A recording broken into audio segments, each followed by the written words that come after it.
Shalom, everyone. I, of course, J.A. Dudley. I've been thinking about life and risk management, different things like that. I remember back when I signed my first contract. Well, actually, no, not my first contract. Before that, because I received a few injuries before I became a professional fighter. One injury was a shoulder injury, couple of broken tendons in my toes, but that was due to leg surgery that I had and how my toe fused. So when I would point it to do a Muay Thai kick, my big toe would be pointing at the person. Eventually, it snapped and tore that tendon. So then my big toe would just hang like that, and it would eventually heal because the front anterior compartment syndrome that I had, not in my arm, but in my leg, it fused my foot and my toes to 90 degrees of my leg. But that's another story for something else. But I filming a commercial for In-Game Combat Sports Academy, my wrestling coach Tim, which is like really tiny, he just stormed in there and then slammed me, but he picked me up, went one direction, and then completely changed directions, slammed me on my shoulder. I didn't know what was going on, so I was out of commission for a while with that and had to recover from that. I eventually used that exact same slam on Carmelo Marrero, a fight that I had, and he was a high level wrestler. He was in the UFC, and uh, it shocked and surprised him. Me being a non wrestler, being able to out wrestle him, but it just played in my head when I was fighting him that what Timmy did, that misdirection in the air, works every time. What else? What other injuries did I get? I got shot in the shoulder when I was doing bodyguard work. Bodyguard and nightclub bouncing. I sprained ankles and stuff when I would just getting my conditioning in for fighting. I would go running outside on the streets of East Orange. So the pavement, the curbs, and all that stuff, nothing is completely level. So step, and then you got to step down a little bit lower on pavement, and that would inadvertently mess up your rhythm and different things. Where if I would have went to a track to go run, or if I was running on a treadmill, I would have been able to have some type of consistency while I'm running. So that didn't help. Or stepping off of curbs, thinking that, oh, everything is fine. I'm just stepping off a curb, and then ended up with a high ankle sprain off of nothing. So I started to become very cautious about what it was that I was doing, with uh, where I went, how I acted. It wasn't, since my body was my income, I couldn't just be. Uh, I just couldn't throw myself around in the real world. But when it came to being on the mats, everything was fine. Everything was comfortable. I wasn't concerned about getting injured there. But out in the real world, there were so many dangers that I tried to avoid, and still things would happen. So uh, all of this stuff just started popping in my brain when I saw this quote online. A bird sitting on a tree is never afraid of the branch breaking because its trust is not in the branch but on its wings. So that made me think, like, why why was I allowing myself to be afraid of getting injured? Like I canceled out going skydiving. I used to race cars, so I scaled that back some. Even though everyone knows I still drive fast, but it's fast for them, not like what I used to drive like when I was younger. And all of these different hurdles or boundaries that I put in place for myself. I don't know on a long term if it is something that is going to be beneficial for me as I age, or is it going to be something that held me back when I could have experienced all of these other things outside of all of the experiences that I've had in life. So I with that quote, I started thinking about my my pathway now, my trust in the Father, and it is a walk where you are completely blindfolded and you don't know what type of ground that you're standing on. You don't know you don't know if there's anything dangerous in your pathway, but you have to walk by faith and not by sight. Because if you walk by sight, you're going to be cautious of everything that's going on, especially based off of your experiences. Because based off of your experiences, you should trust no one. You should uh, be selfish for yourself. You should not go into partnerships with anyone because you're always going to end up being hurt in the end. But if you change your vision and your view on those things, the Father will use all of that stuff to give you a better education on what's going on. He will use those trials and tribulations to garner a not a armor or a shield. It's a education that will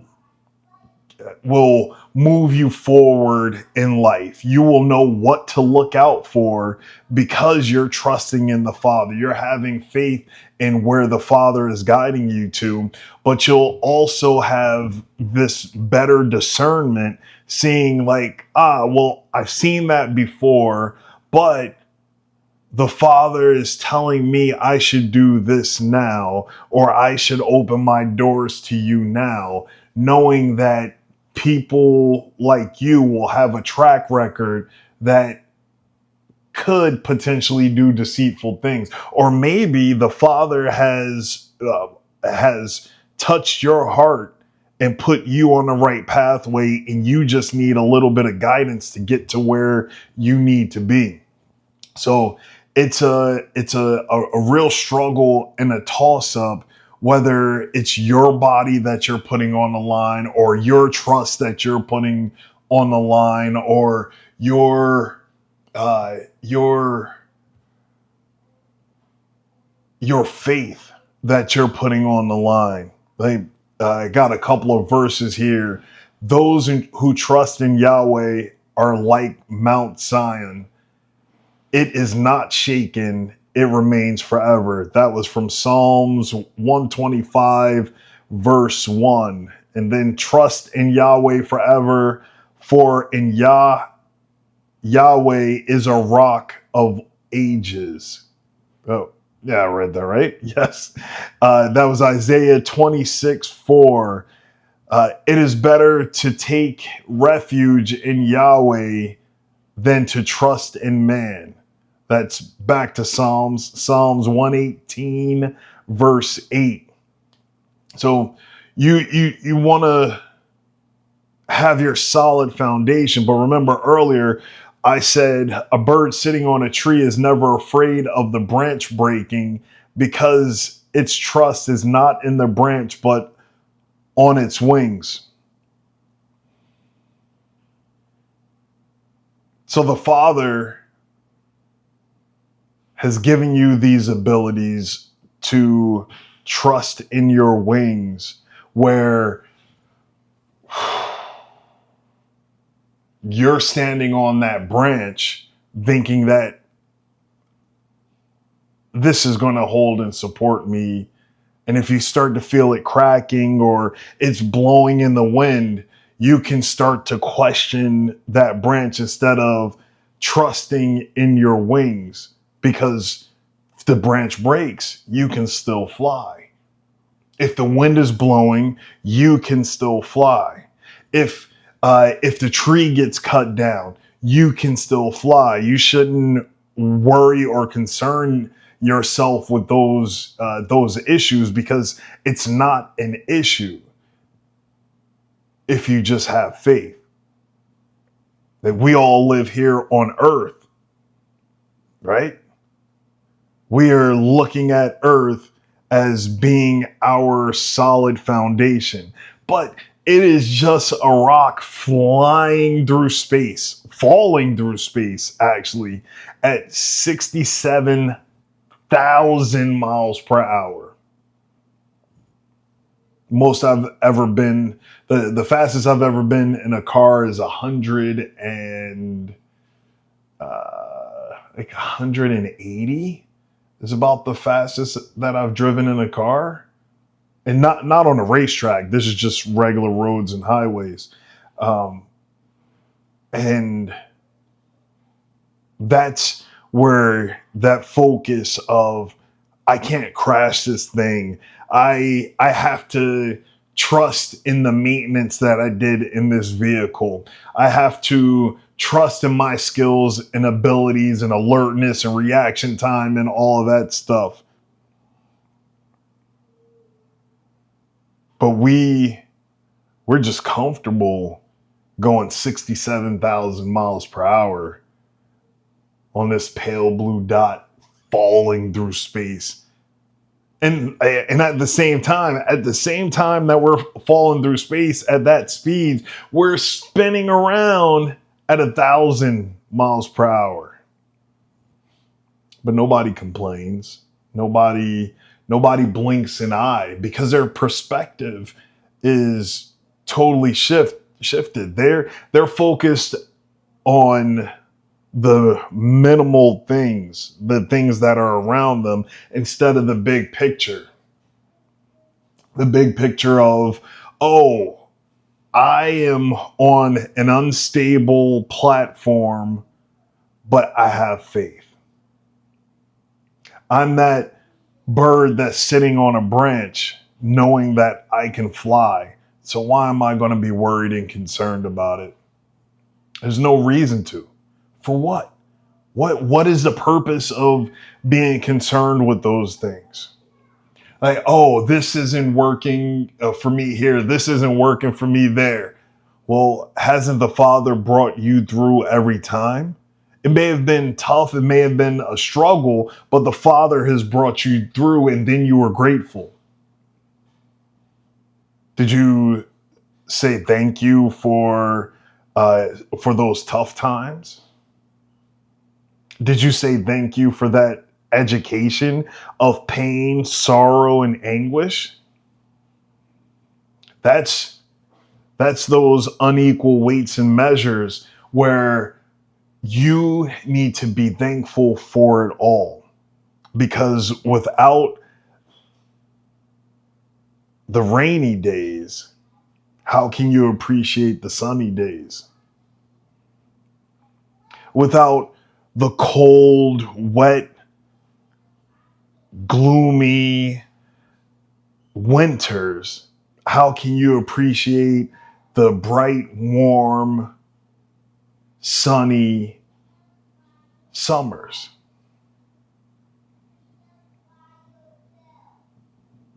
Like, how does that happen?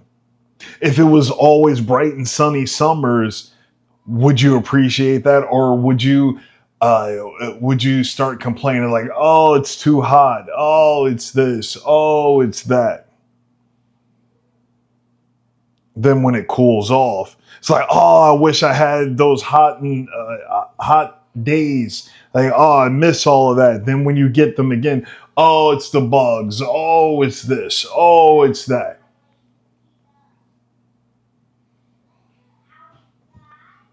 Complain, complain, complain, complain. Why aren't you saying thank you, thank you, thank you, thank you, thank you, thank you?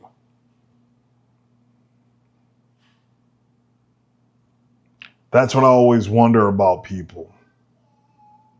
Where is their foundation at? Do they always feel like they're on a branch no matter what? And that the branch is going to break and they don't even have wings? Branch is cracking, the tree is about to fall, and they're going to plummet to their death. But do they have the ability to climb? Can they jump? Can they do they have any other skills or means to be able to protect themselves? Why did they go up in a tree in the first place?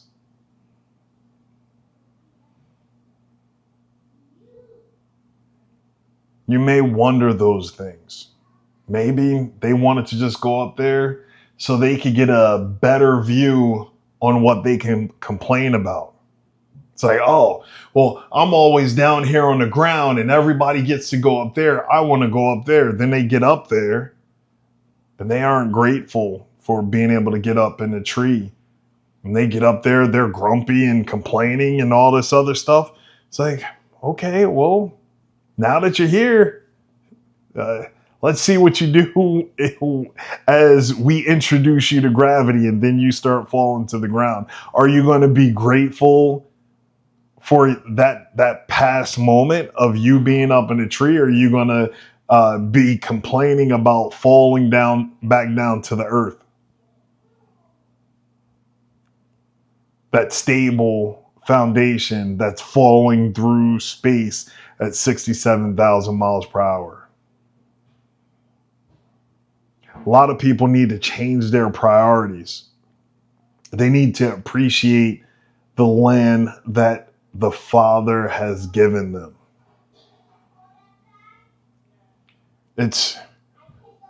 Here's some more from the word.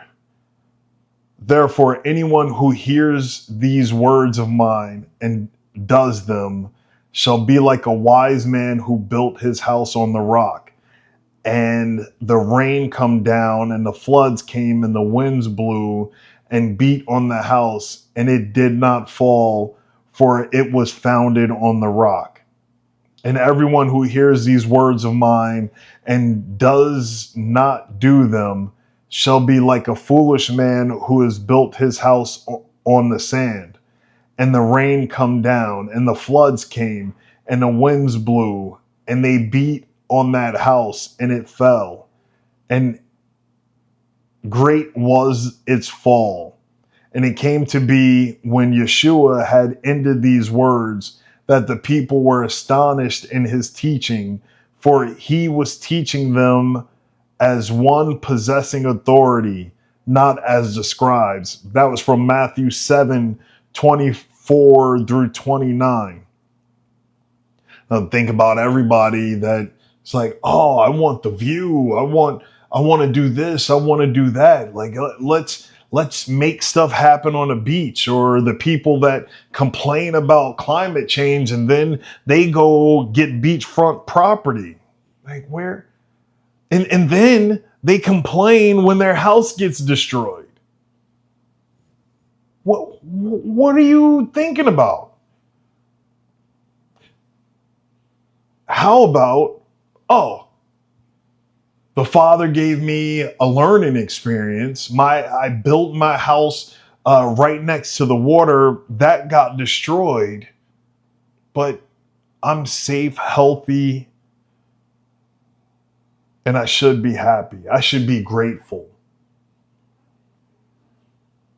But no, I complain.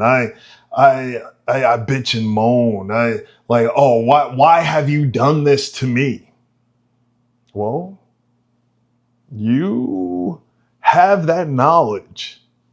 You know that eventually a storm comes through and it can potentially destroy your home that you built on the sand when I told you build it up on the rock. No, you like the view.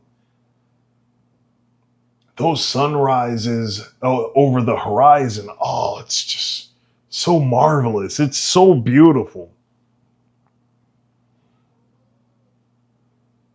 But no, the Father gives you instruction on what to do, what not to do. And you just say, I can do it on my own. I don't need anyone. I don't need to listen to that. But when it doesn't go my way, I'm going to complain. I'm not going to be grateful for the good and grateful for the bad because that is my life experience. No, no, no. I'm going to blame it on the devil or uh, what do people call them? The deceiver or the uh, I can't think of the word that people use. The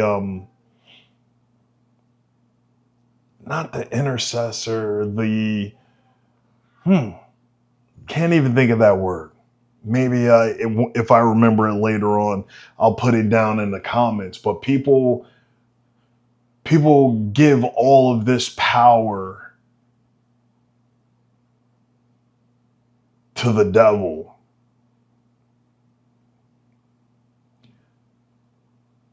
When all they had to do was look to the Father for guidance and use that strength to move forward, and they can't be touched. You were made in his image. Act like it.